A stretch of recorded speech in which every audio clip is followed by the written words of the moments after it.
Pronti? 1, 2, 3.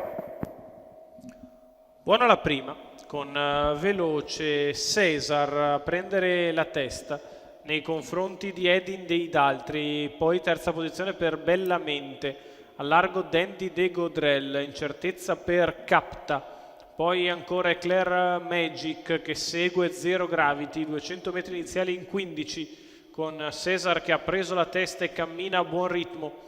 Seconda posizione per Edin dei Daltri, poi Bellamente, di fuori Dandy de Godrel in corda Zero Gravity, ancora Valentiniano, quindi Capta, Eclair Magic, Danielino, Draghetto P, Axenib, Balboa Lux, Doritos B e alla retroguardia Vaumar. 600 metri iniziali passati dal battistrada in 46,4. Cesar al comando senza colpo ferire, per il momento non si lascia avvicinare, tiene nella sua scia sempre Edin dei Daltri, mentre all'esterno è Dandy de Godrel che prova a risalire sul passo, trascinandosi sempre Valentiniano, Capta, Danielino.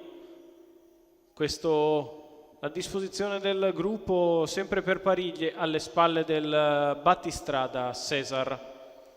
Cesar continua in vantaggio nei confronti di Edin dei Daltri, poi ancora il 9 di Dandy de Godrel di fuori, in corda rimane sempre Bellamente, poi Valentiniano, ancora Zero Gravity, quindi Capta, non cambia assolutamente nulla con il leader che accelera in progressione.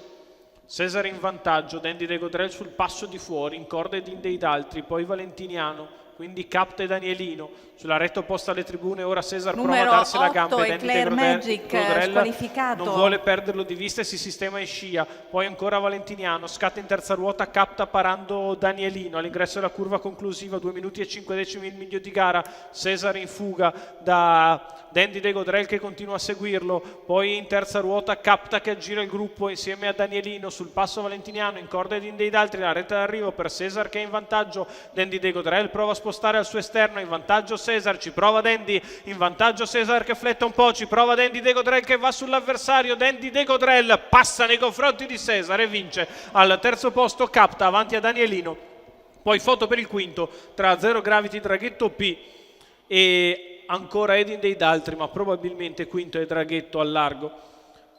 1.15 il ragguaglio cronometrico per la vittoria di Dandy de Godrel, Roberto Vecchione per il training di Sabina Breccia e Nicolò Venturi, colore di Stephen Ciangura. Percorso esterno, poi un po' di rifiato per l'ultima curva e via di nuovo a battere il fuggitivo Cesar, la vittoria del numero 9 dello schieramento, Dandy de Godrel, Roberto Vecchione che si impongono. Secondo è Cesar, al terzo posto finisce Capta avanti a Danielino e poi ancora Draghetto P, vittoria in chiusura di Dandy de Godrel, Roberto Vecchione, Sabina Breccia e Stephen Ciangura.